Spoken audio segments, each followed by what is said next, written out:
This is Cormac coming at you before the episode, and I've got bad news once again. We tried to film it, the file and everything's basically been corrupted from video, so we do have audio for this episode. But yeah, once again, we talk about video a lot, I think, in this because we were quite excited, thought it was going to work. Files ended up getting corrupted. Really frustrating. I've been fucking around with it for about an hour. But yeah, this is me just giving a bit of intro saying, ignore everything we say about video. This is audio only. But nonetheless, another corking episode. Talk about a whole lot of rubbish, and it was really good fun. I'm now going to send you to Cormac and Taylor from yesterday. Please enjoy. Welcome back, ladies and gentlemen, to episode 5 of the Red and White Chalkboard podcast. In real life, in the sense of me and Taylor are talking, this is the first time we've hopefully going to have audio and video of us in person together. This is just on the back of us having a Sunday fun day. Me and Taylor kicked a bit of the ball around, watched some football, drank a substantial amount of booze, and now we thought now's the prime time to talk about football. Taylor, how are we? It's a great day for the boys. It's a great day for the boys. It's been a Sunday fun day. It's been a glorious day here in West London. It's been 17 degrees. It's been sunny. We had the world's worst football to kick around a park. And then we went on to watch the world's most boring game of football of maybe all time. Oh, God, But most importantly, it has been today the Taylor and Cormac derby. It has. Man United versus Arsenal. We've literally finished 5 minutes ago. I think it's time to just talk about the game and just get that out of the way. 1-1 final score. Probably a fair result. I think, however, Man United definitely had the better opportunities there, didn't they? Yeah, I think we had the better opportunities, but we were not the better team. I think you guys were obviously the better footballing team.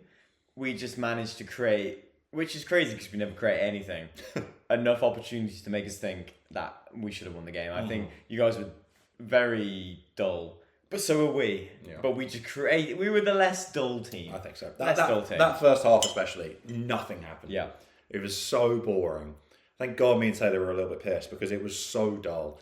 And then that Bruno free kick, which again, I mean, on the back of him scoring that free kick against Everton as well, was a really nice goal. Maybe, am I being a bit critical saying Raya should have maybe done better there? Yeah, I mean, I think I'll start off by just saying Bruno Fernandes has been the engine of our team for the last few weeks. During this really bad patch of form, Fernandes is stretched cleared of everyone else. In terms of the standards he's setting, in terms of the goals and assists that he's providing, I think he's stand out the best. And I think the free kick, it almost felt like, I never think Manchester United are going to score. Never do I ever think I don't think anyone does, don't worry. But actually, funny enough, when he went to go take that free kick, there was something about that situation. Well, in fact, you said, I'm not going to look at my phone. I know, God, yeah. Just as that was going to happen. They score, I'm not going to look at my phone. And then, lo and behold, Fernandes puts it in, which was the best way to end the first half. Although, the thing that worried me the most is we were so bad in that first half.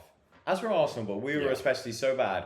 And Manchester United scoring in the end, I thought, gosh, this could challenge the record that we've had since 1984, where we've led at half-time for hundreds of games and we've never 338 games or 88 games? It was one of those. Something insane. Since 1984, and we've never ever lost. And I thought, that's dreadful. We could definitely 100% lose this game. But we very well could lose this game. Yeah. Thankfully, we did not. We battled it, and I actually thought the defence, considering how makeshift it is. Yeah. Considering second half, we had a back three of De Ligt, Lindelof, and Aiden Henneman came on. I thought that's a very, creditable performance to not lose the game. I thought, to be fair, I think your backline, I think De Ligt especially had quite a decent game. Agreed. Again, I think the back of Arsenal winning 7-1, but we'll touch on Europe later.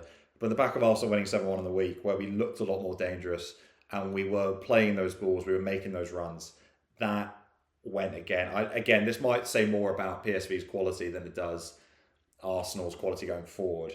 But it was just, the first half especially, we dominated the ball, we dominated possession.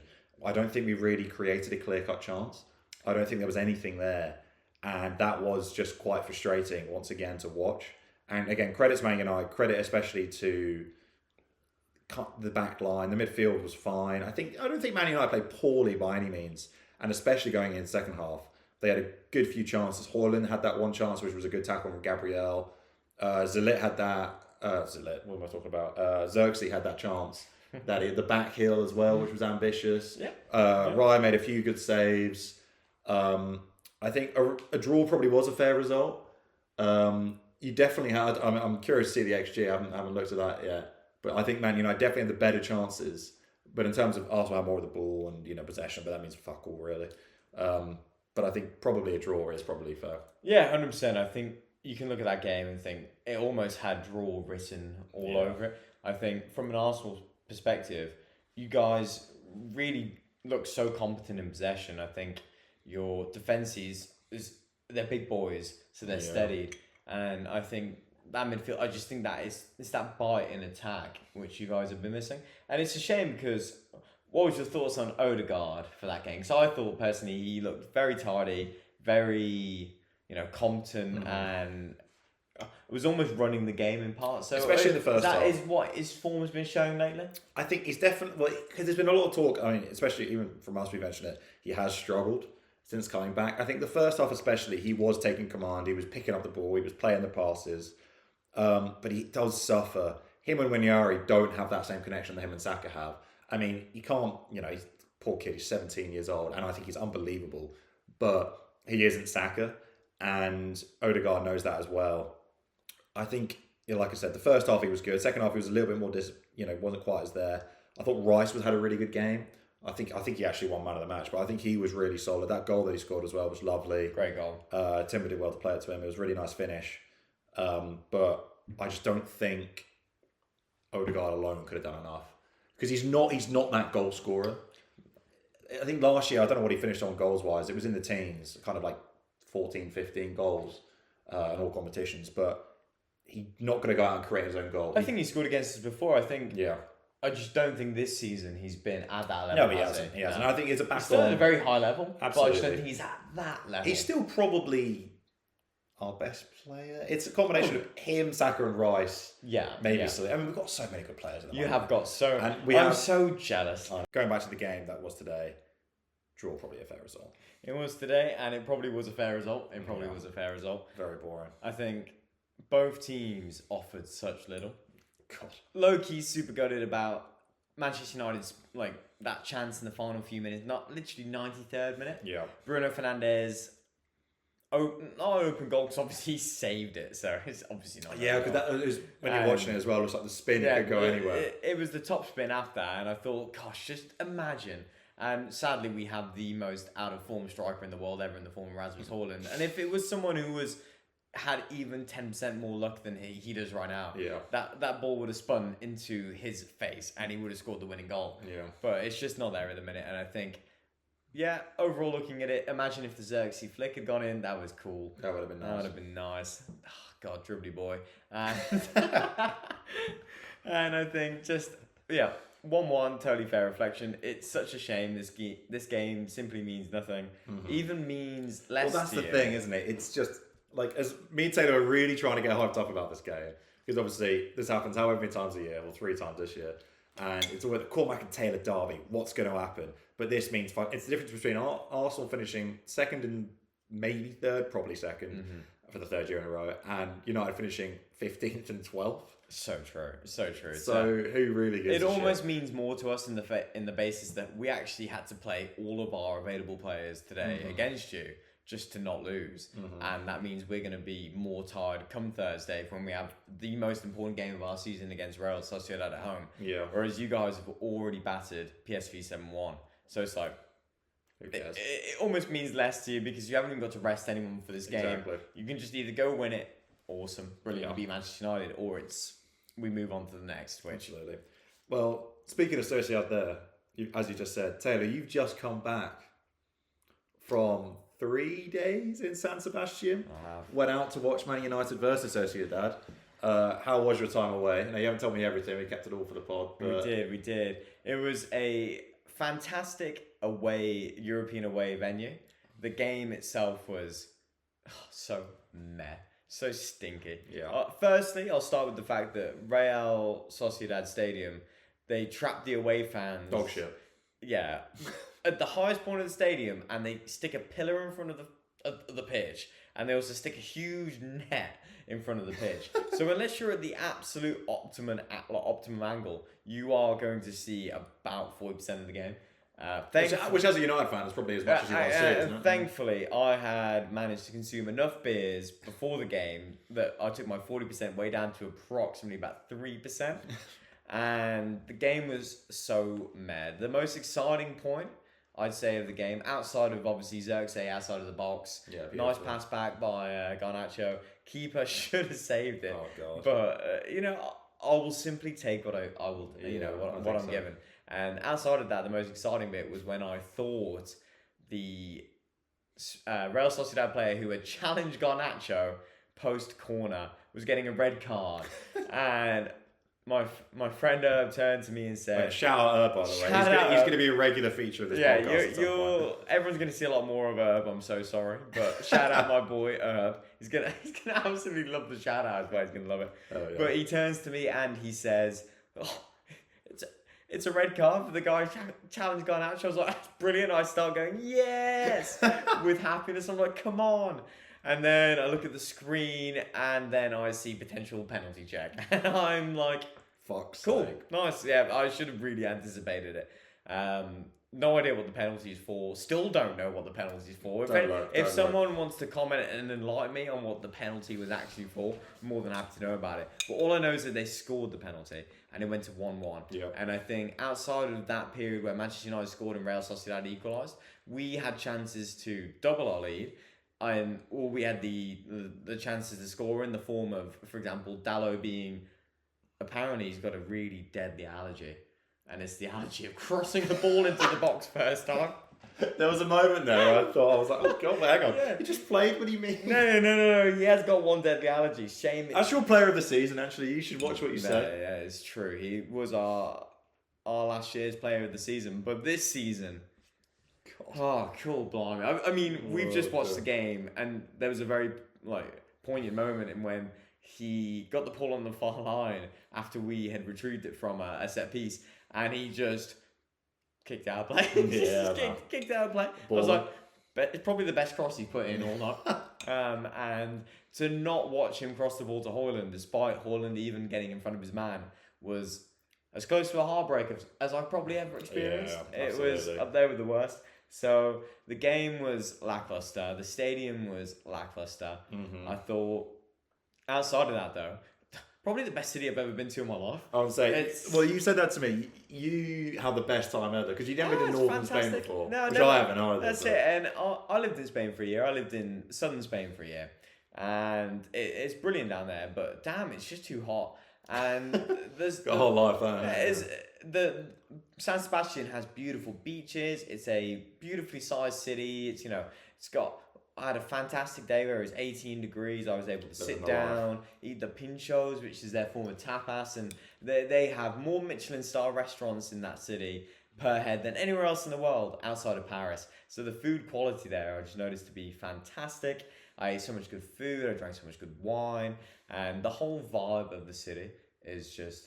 It's great. Everyone's super friendly, and nice. I was able to practice my Spanish and get along with the locals really well. And everyone outside of the football, it was fantastic. And anyone listening, I would 100% recommend visiting because you will just have a fantastic time. So outside of that, it was beautiful. I was able to go for a run on the beach. I was able to go for a swim. It was freezing. And so outside of being a Man United fan, do you recommend going? 100%. Yeah. And even as a Manchester United fan, we most likely won't play Bilbao in the semis because they've just lost to Roma 3-1, but almost definitely going to Bilbao for the final. Yeah. So as we were there, the Manchester United fans, one of the chants of is that where the final is? Is it in Bilbao? It's in Bilbao. So one of the chants of the evening is, and United are going to Bilbao. And I mean, I sang it. Did you believe it? I don't quite believe it, which is probably why I can sing it with full gusto, But sure. I desperately tried to get into it and sing it with pure belief. And if we do end up in Bilbao again, I will 100% be going back to San Sebastián. So all in all, fantastic time, and would 100% recommend to that.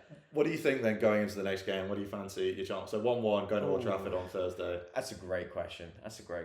Honestly, anything could happen. That's a very safe bet. No, it's a very safe bet, and normally I'm very formative in my opinions on what's going to happen. But in this case, I really couldn't guess, because our squad right now is down to its bare bones, and they didn't have Zumbamendi for the last game because he was ill. So I imagine he's recovered and he's back. And I think it'll be an interesting game on Thursday. Yeah, I think it will be. I think so. Yeah, and I think who knows? I just desperately hope we win, man. We just need a win. Yeah. We just need a win. It feels like we go so long between wins. Yeah. So well, you do. We you shouldn't feel like it. You do go so long. We truly do. So if you win, this game on Thursday, who do you play in the next round? We most likely play Lyon. Okay. They just beat FCSB 3-1, I believe, in the first leg. So it looks like it's going to be Lyon. But we get there when we get there. Exactly. I'll believe it when I see it. When you get there. Absolutely. I believe it when I see it. So on the back of that, shall we go into the other European games? Yeah, I feel let's touch. Firstly, I think I'm going to start with the probably the most outstanding result of the game week, in that Arsenal 7, PSV 1. No one saw that coming, including me. I mean, if you listen to the last episode, I was so skeptical, and I think I said a draw. And PSV, I think the biggest highlight was PSV were just bad, really bad, and we just played through them like it was nothing. Celebration, but we looked really good, which is frustrating now watching that United game, because we looked like we played through them, and yeah, PSV were just so bad. We played balls through, we were making the right runs, everyone was finishing. Trossard looked great, Rice was amazing, Odegaard looked good, and yeah, 7 goals is outrageous. I mean, obviously, I don't want to get ahead of ourselves, but it feels like we're through to the next round. And it looks like it's going to be Real Madrid. We don't have to touch on the Arsenal game too much more, because 7-1's pretty decisive. But I didn't watch the Madrid game. I only watched the highlights. Real versus Atletico. You watched that. 2-1 Real. They felt like the better team, I think, probably. I mean, they've just got that quality, haven't they? Vinicius is so good. I tell you what, that game did not have lots, but it did have those sprinkles of quality. Yeah. I thought both the first 2 goals, firstly from Rodrigo. What a goal from Rodrigo. Yeah, absolutely. Followed by Julian Alvarez. Fantastic goal by Julian Alvarez. Yeah. Just, it was not much until it was something. And when it was something, it provided an extraordinary goal. And then I think Real Madrid either team could have scored. It was one of those where, and it just happened to end up 2-1. I didn't think Real Madrid had tactically outdone Atletico. I didn't think Atletico had played the game of their lives. I very much thought it was just a game of football where either team could have come out on top, and it happened to have been Real Madrid. Obviously, for Real Madrid, that's fantastic, because now they get to take it to Atletico away and, almost have something to hold on to. Yeah. But at this now, seeing and knowing what I know, and seeing Real Madrid take that lead into the next leg, you could probably have a pretty good bet on them getting through. It feels like. So then, what do you think if it was to be a Arsenal Real Madrid matchup? I'd love it to be an Arsenal Real Madrid matchup. Yeah, of course. That's what you want. I really want that. I think most people would prefer to play Real over Atleti, on the basis that Atleti are just so shit to play against. Exactly. Whereas I think Real could be different. We've never had any luck with Atleti, especially in Europa League back in the day. It always fuck us, and we do a lot with the Spanish teams, Arsenal. I'm not saying we're going to beat Madrid, but the last time we did beat Madrid in the European competition, we went to the final, which was 2006, and we ended up losing. So you still lost. Yep, but what a moment that was. That was a nice point. Let's move on. That is the first memory I really have of Arsenal, was the 2006 Champions League final, and I remember crying and not really knowing why. I don't think, because I remember Sol Campbell scoring that header, and then Lehmann getting sent off. I'm pretty sure Almunia came on winning goal. Strong. Yeah, which is huge. And then, I think it was, what's his name? He used to play for Celtic and Barcelona. Larson. He had the game of all games. Yeah. And I don't remember seeing this at the time, but this is hindsight, because I was 6 years old when the game was happening, or 7 years old. But I would love Real Madrid. I think it would be such an interesting thing. By all means, are we not the favourites? And in fact, are we going to beat them? Who knows? But I would love us to have a game with them. Even if we did get knocked out, which would suck, I'd love us to just compete And if we can compete, that means so much. I think if you live in a world where you go up against Real Madrid and the tie ends like 4-3 to Madrid, I think you take. I think. Well, you take that, but you don't. can hang your head off. No, but that's something for the guys to hang their hats on. Exactly. And be like, this. We didn't quite get there, but you obviously are making improvements slowly but surely. And I think even if you lose, but I still think you're going to lose. I still think you're going to lose. Okay, so let's move on to the Liverpool PSG game. PSG 0, Liverpool 1. Probably the most ridiculous game of football to ever exist, ever. Cormac, did you happen to watch this absolute nightmare fest? Well, if we haven't made it clear yet, this podcast is a Liverpool hate podcast. And god damn it, they absolutely ruined us this game. PSG looked unbelievable apart from anything that involved putting the ball in the net. So true. And Alisson had the game of his life. I mean, he's always, I think, probably been maybe the best keeper in the world, top 3 keeper in the world, whatever it may be. He's been electric, and that alone saved them there. And then Harvey Elliott scoring the winner on top of all that. In the 83rd, 87th, something, 87th minute. Yeah. God damn it. I mean, credit to Liverpool. It's the ultimate smash and grab, as everyone said before. But god damn, PSG were all over them. Dembele was unbelievable. You text me saying, who was it that you really liked? Nuno Mendes had kept Salah in his pocket the entire game. Salah was dead quiet. It's because of Nuno Mendes. And then as soon as Salah went off and Harvey Elliott was brought on, I've always said Harvey Elliott's been a better player than Salah. Nuno Mendes disappeared, and then there we go, just like that. No, absolutely. An unbelievably frustrating watch for someone who... Actually, to be fair, I do dislike PSG. I dislike them less than Liverpool, though. So I don't know. I kind of like the new PSG, actually, to be fair. Because they got rid of Neymar and Mbappe and Messi, and they've kind of had this younger squad. Vibes are switching. So I do enjoy them a lot more.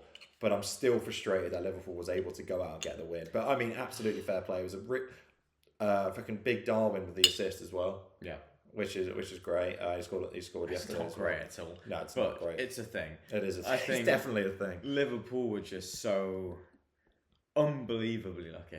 Just so PSG outplayed them in every facet of the game. Yeah, there was that first half where PSG literally regained the ball every 3-4 seconds. Every time Liverpool had managed to retrieve possession, the worst compliment I can give it is that it reminded me of watching Manchester United play.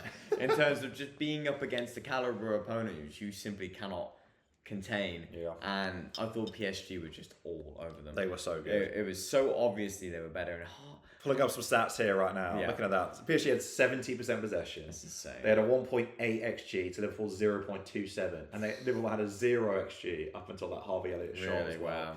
So they were absolutely all over them. Yeah. Yeah. 27 shots to Liverpool's 2.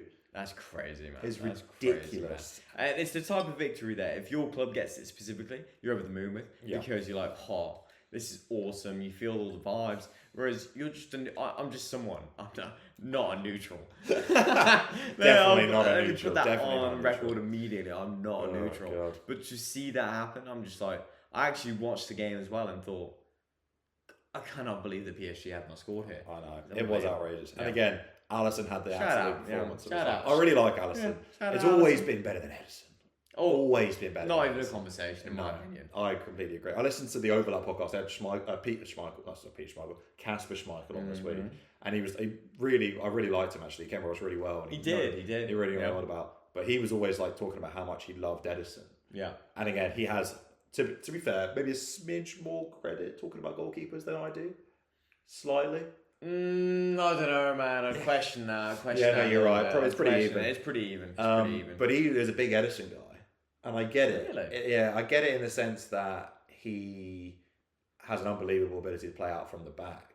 But I just think Alisson has got close to Edison in that, but 10 times the amount when it comes to saves and competency. Because Edison has that bozo gene, which 100%. Ramsdale's always had. Gabriel, as a defender, used to have a few years ago. It's something that Arsenal. It's what Onana has. It's the bozo gene. It's the bozo gene, exactly. Shout out Patrick van Strassen, by the way, on football, who's he's coined that phrase. I'm stealing that completely off him. Shout out, brother. But yeah, I can't believe Liverpool managed to get that. But that will be such an interesting game on Tuesday. With that 1-0 win going into Anfield. Prediction on that? What's your thoughts? I think Liverpool will do it. Mm-hmm. I think it's either going to finish 0-0 or... No, there's no way it finishes 0-0. I think it could, I think, you reckon? I think Liverpool could really frustrate them. Okay. I'm going to say 1-1. Interesting. Darwizzy goal. Yeah. I actually think from that first leg, the team that comes away more confident is PSG. Because they're just like... We absolutely outplayed them in every facet of the game. Mm-hmm. We just need to put the ball in the back of the net, which they have done plentiful amounts. I'm going to go crazy, and I'm going to suggest that PSG actually win this 2-0. Okay, I like that. No, hold up. Go on then, for sure. 3-1 PSG. Because I do think Liverpool score. Yeah, all right, I like that. That'd be interesting. I think that'd be a good game though. That's the game to watch this week. Talking really quickly about the other European games this week. Bayern Munich beat Leverkusen 3-0. Boring. I know, because I think I definitely said Leverkusen would do them. I think I definitely also said Leverkusen will do them. Very boring. Harry Kane, 2 goals. Funny note on this is that both teams this weekend in the Bundesliga lost. So Leverkusen lost and Bayern also lost to Bochum. I think they were 2-1 up or 2-0 up, and then João Palhinha got sent off in the 42nd minute, and they went on to lose the game. Massive. So Leverkusen had a chance to even close in on the title to Bayern. Yeah. Still missed that opportunity. Lost the first leg 3-0. I now don't see a world where anything other than a Bayern victory out of this double leg comes out. So I think so. Easy as done. Frustrating. Milan as well, 2-0 against Feyenoord. That was pretty predictable, That's really. Boring. I've only seen the very brief highlights of that. Barcelona beat Benfica 1-0 with 10 men as well. That's quite interesting, I think. To go down to 10 men in the 22nd minute, takes something away from home as well to summon the courage to go on to win. I think that was huge. So good for them. I think at the up in the Olympico, up in the hills, they shall proceed past Benfica, I believe. Yeah, I think so. And then another exciting game actually was the Villa Bruges one. To be fair, where Villa beat Bruges 3-1 away, and I think I would say confidently Villa are probably going to go through to the next round. Sounds like Club Bruges were the masters of their own downfall. It sounds like they've capitulated a bit in the last few minutes. They conceded an own goal, apparently. It was a dreadful own goal. They conceded a penalty. I think they brought it on themselves. I thought they would do better at home in the first leg. I don't see them bringing it back round. Villa Park's going to be popping off. I think it's going to be... that would be Villa against either Liverpool or PSG in the next round. Which is going to be really imagine a Liverpool Villa. That'd be great for British football. Absolutely. I'd love that. Yeah, I'd love that. And then finally, very quickly, Dortmund versus Lille. Do you see that goal, the Dortmund goal though?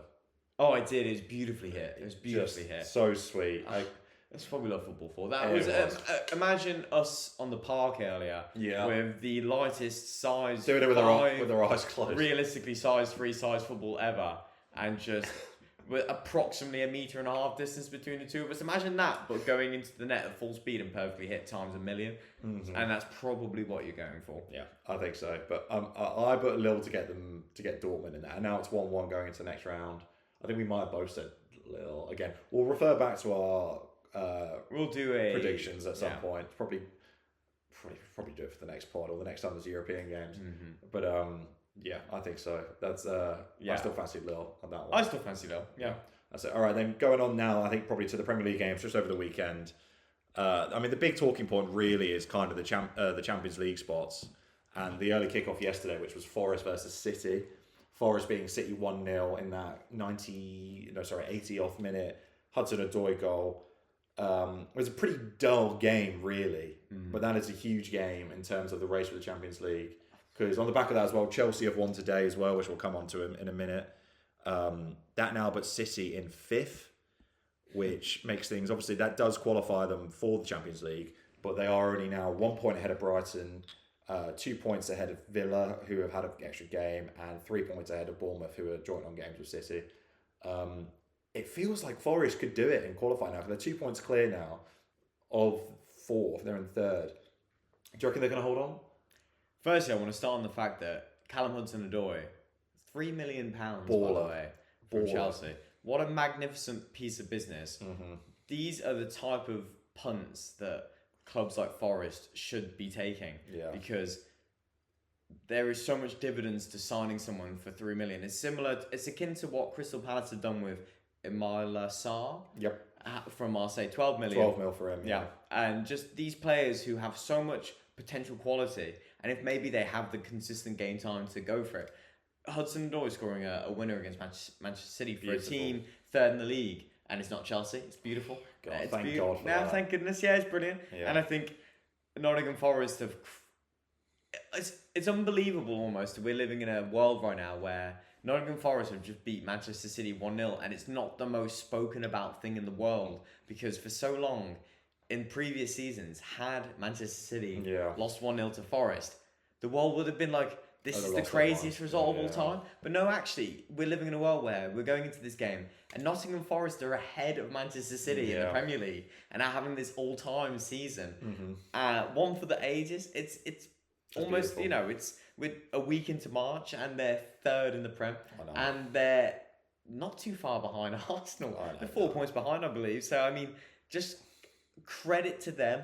Credit for them. I don't know how they've done it because I don't agree at all with their strategy. If my club went through the strategy of buying 22 first team players in their first season in the Prem, getting rid of 11 of them or even more of them and just completely going again and buying all these more players, and it's just they keep going, but they've managed to stumble across something which is just completely and utterly worked. And you actually look at their team now and they've just got quality throughout. I think, obviously Chris Wood, fantastic, maybe the best player in the world. He might be the best player in the world. Yeah. You got Callum Hudson-Odoi, you've got Murillo and Milenkovic as centre back, and I think you got Sells in goal, who maybe in another team wouldn't be able to operate as well because he'd have to pass out the back more. But in this team, that's not what they're about. Gibbs White as well. He mentioned him. Gibbs White, fantastic football player.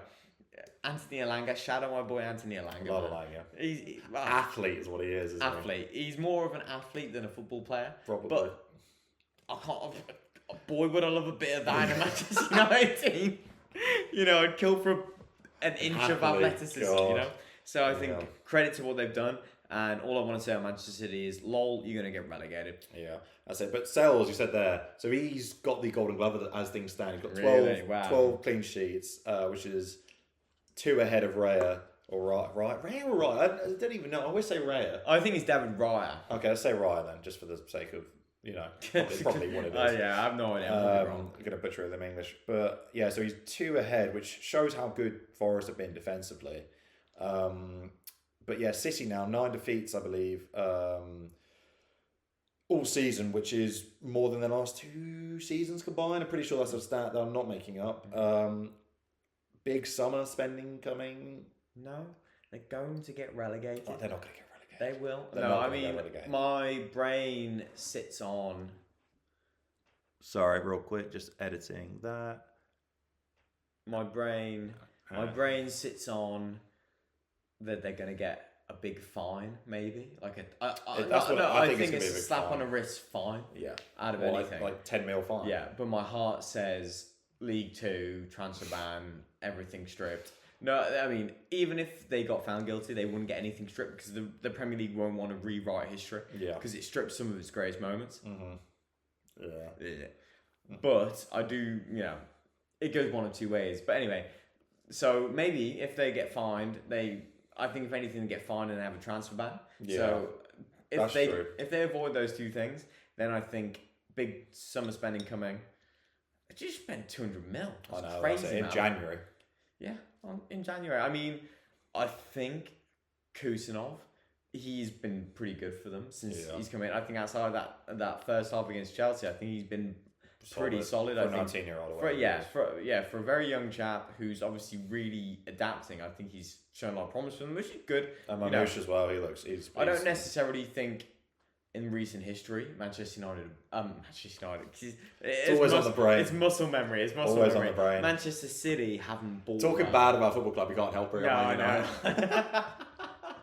Manchester City have not bought well, really in the last few years, for a while now, outside of Erling Haaland.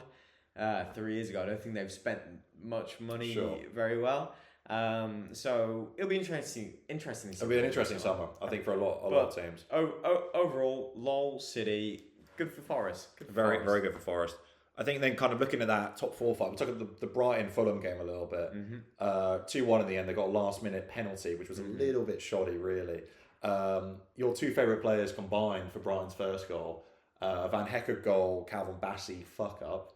Well, fuck up, I say. It was his man. But I don't know if you've seen the penalty that Brighton got given. Neither footballer should be playing Premier League football. I know. So I don't need to see what the out there. It's like me and you playing a game for Premier League football team. Well, that it's meant to be. And then maybe, but probably more than them two actually. Yeah. And then conceding a penalty against one of those. Well, then Bears shouldn't be playing anyway. So what are they doing? But because now Brighton is 6th. We're looking at the table right now. Brighton is 6th, 3 points off Chelsea in 4th. 1 point off City in 5th even. And then Fulham are 10th. And they're still only 5 points off 5th. It's close. With 10 games left. Which isn't an outrageous push. No. In 10th. No. So that top 4 fight is crazy. With Newcastle in 9th. We're playing tomorrow night. Bournemouth, Villa, Brighton, City and Chelsea and Forest. I know Arsenal were so clear. But it's going to be interesting there. I hope it's interesting.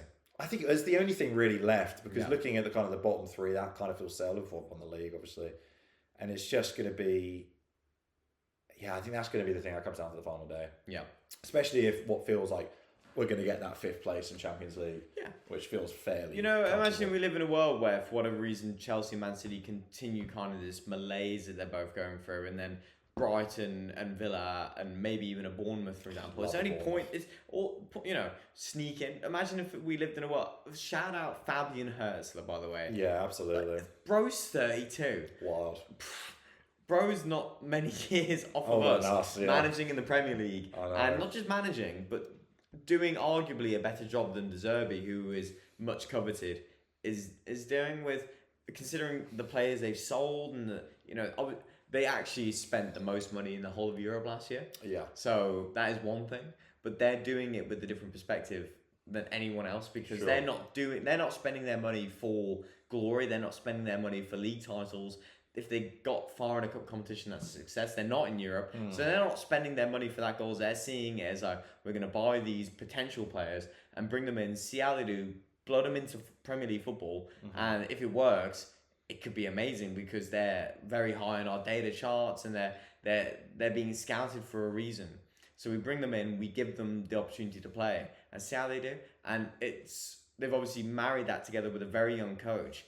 And when they were 10th this season and they'd had that period of form where they were struggling, that's still such an overachievement. Yeah. So for them to be where they are now, I think it's just fantastic for them. I think so much good planning has gone into what Brighton have done. Yeah, absolutely. And seeing the dividends of it, it really can show to you how, if you have your house in order, how important that can be to where you actually end up finishing. 6 wins on the bounce now as well, in all competition for Brighton. Brilliant, good luck to them. Absolutely. Honestly, good luck. Everyone wants to see it. Yeah, everyone wants to see it. Brighton, Bournemouth, Forest, I just want them to beat City, Chelsea. That's what the Prem's about this season, it feels like. You look at the FA Cup, who's left in it. You look at the Premier League, who's sitting 6th, 7th, 8th, 9th, 10th, and it's just like, have it. Yeah, absolutely.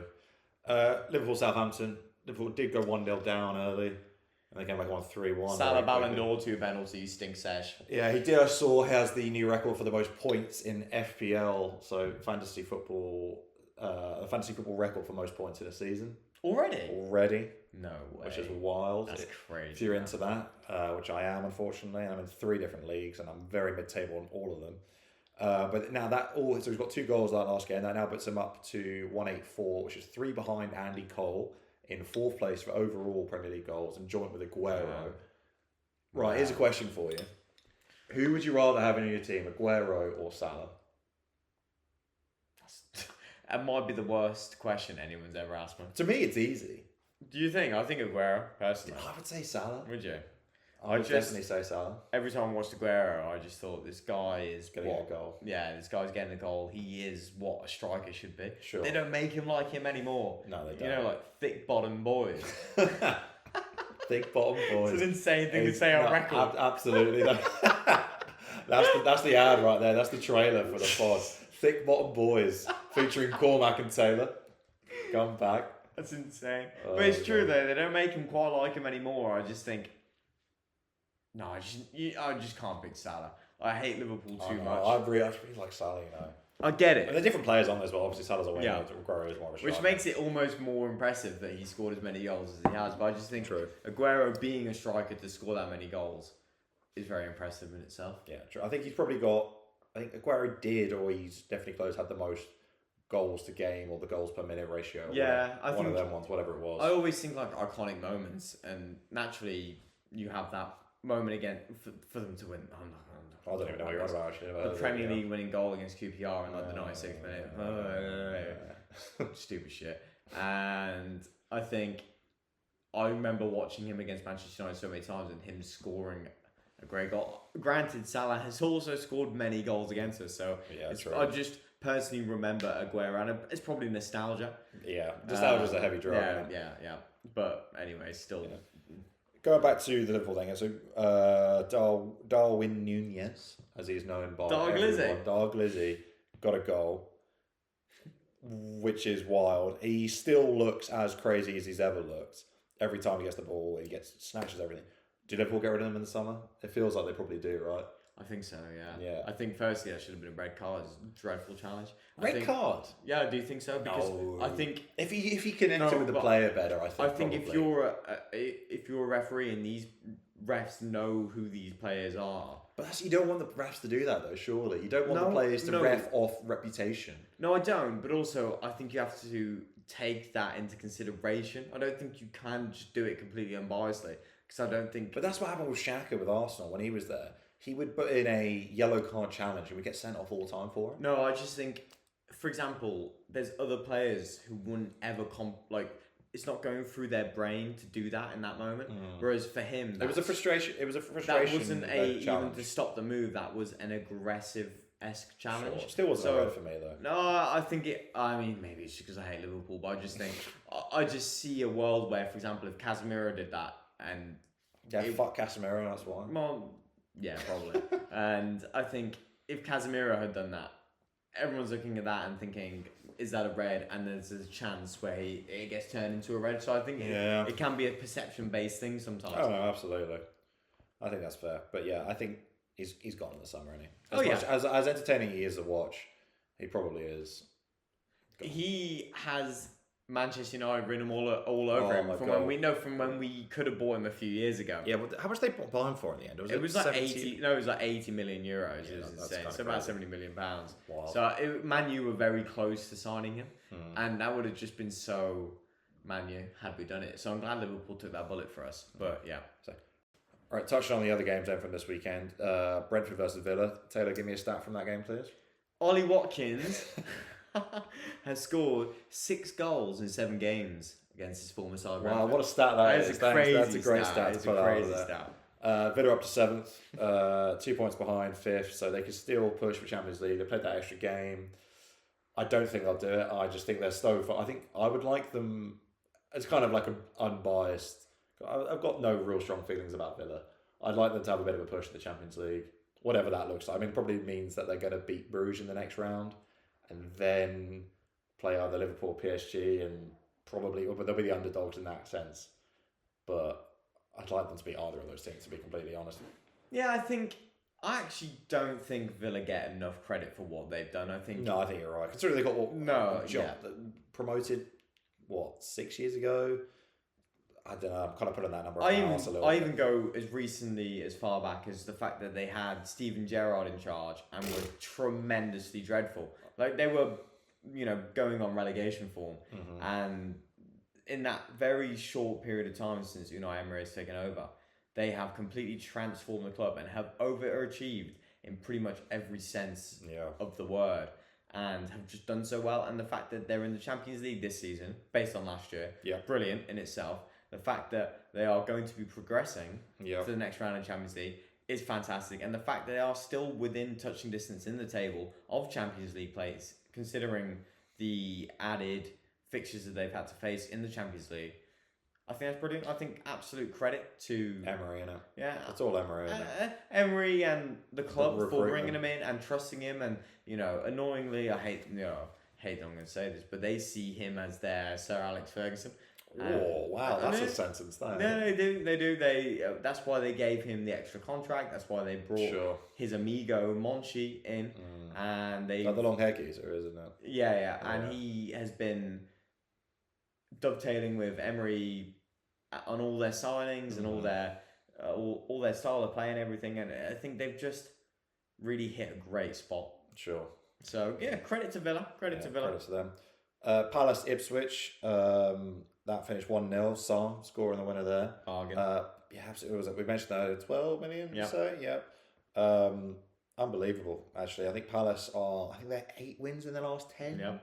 I think that's a stat. They started badly as well, so they've really clawed it back to finish in the most Palace position of all time, which is 12 currently. Good for them. Consistency is good. Mateta being out as well. Nketiah played all right, to be fair to him. I just want him to do well. Yeah. I really want him to do well. And I think he moved to Palace at such a bad time. Such a maybe, man. I know. In another world, I could have definitely seen Eddie Nketiah being what Arsenal needed. Yeah. But he was a maybe man. He just almost did it, but never quite did it. I just don't think he's quite good enough. Yeah. Is the only thing. Yeah. And he, like I say, he moved to Palace just as Mateta decided to become the best player in the world. It's insane. Which is so unlucky. And he did start yesterday. He played all right. Right, man. When he comes to United, Nketiah will have all that. I think you meant Nketiah. I would have been like, man. No, 40 million for Mateta in the summer. We're bringing the boy home. God, that stinks. Tucked in shirt, shaved head. You're about to see the most ridiculous era of Manchester United you've ever gone see. Oh God, not that United shirt. God damn. Yeah. Right. Really quickly, Wolves Everton. Who cares? Basically, is what I've got noted down here. Yeah, unbeaten. It massively matters to Manchester United's league position. It really does. Actually, I truly deeply care because every position in the Premier League is, I think, it's like an extra X amount of million for how you scale. So for as long as these guys drew, which they did, 1-1, yeah, that's brilliant. Yeah, I mean it was unbeaten in 8 now since Moyes has taken over. It's insane. Which is ridiculous. Absolutely which, by the way, Moyes hasn't done since he was at Everton. It's insane. So wild start that. If it's meant to be, it's meant to be. Yeah, I think both teams are pretty comfortably safe now. It feels like I love a rom-com, and this is my football equivalent of a rom-com. David Moyes back at Everton. That's all it is. Honestly. And then quickly on the games today, Spurs 2-0 down initially, came back to win 2-2. I guess for Tottenham, it's the biggest trophy they got all season. Oh yeah, it was. We didn't actually properly watch these games. I've seen some few highlights on my phone, but we were watching. We were just too busy in the pub. Yeah, priorities. And then Chelsea as well, doing Leicester, which has put them into 4th place, and probably buried Leicester. Sounds like a dreadful day for Maresca Ball. It does sound like a terrible day for Maresca Ball. I mean, I've seen a lot of Chelsea fans turning on him, Yeah. Well, I think as we said previously, as he's moved forward with the style of play, he's got progressively worse, which is never a good sign. No. So, yeah. That's it. We'll see. But that's this last week in football, basically. That's here. The week ahead is looking interesting. Next Sunday is quite a spicy day in football because that will be the League Cup / Carabao Cup final, Liverpool versus Newcastle. And I don't really care who wins, to be completely honest with you. I think I'd probably rather Liverpool win. I don't know if that's something you agree with there, Taylor. I don't know if you can... Over Newcastle, I don't. I think it'd be really funny if Liverpool lose, and I can almost get over Newcastle winning because the thing is, I really liked Newcastle. We've already beat them. I really like Newcastle because I got family from Newcastle. All my dad's family are originally from Newcastle, so I've always had an affiliation with them. But then obviously the big takeover happened, and Newcastle fans became a pain in my arse because they always beat us. Yeah, and now I just like fuck Newcastle. Yeah. This podcast is brought to you by Saudi Airways. Yeah, exactly.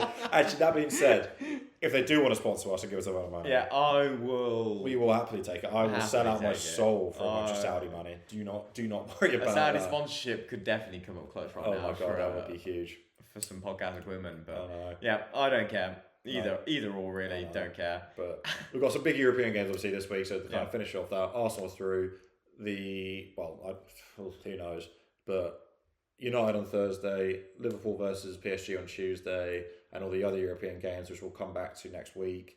And then obviously some Premier League games, Arsenal playing Chelsea, United playing Leicester, but the League Cup final, me and Taylor are going to watch together again, so hopefully you get this again this horrible lighting in-person video, which has hopefully, I mean, I'm going to be honest, I don't know if you guys can probably tell, but there's been so many cuts in this video.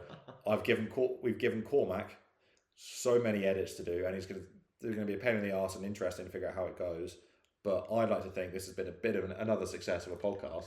Nothing but dubs in the chat. Nothing boys. but dubs. I think this episode's probably hovering around the 45-minute mark. Maybe a little bit longer again, but I think we've absolutely smashed it. Yeah, man. We just love talking about football. Can't stop. That's what it's all about. Yeah. Like we said at the beginning of the podcast, it's a day for the boys. It's a great day for the boys. Yeah. So let's look forward to another, I'm sure, wonderful week of football. Let's see what comes. I cannot wait to see how wrong we got all of our predictions. Oh, God, it's gonna be embarrassing. And We posted our first TikTok, actually. boom. Go and look at that. It's probably on about 300 views right now and 3 likes. We're absolutely massive. We didn't call Benzema a nonce, but someone did in the comments, and we happen to agree with them. Who's to say on that? Alleged, by the way. I don't know if this is going to come back to haunt us at some point. Allegedly. Allegedly. Go look at that. We tweet a bit more now. We're doing more stuff. There's going to be clips from this. I'm doing this with my hands because I mean business. Taylor, Boom. sign us off, please. Thank you so much for listening, guys. I hope you tune in for the next one. Have a great rest of the week whenever you're listening to this, and we will see you on the next episode. Mucho gracias. Beautiful. Thanks, guys.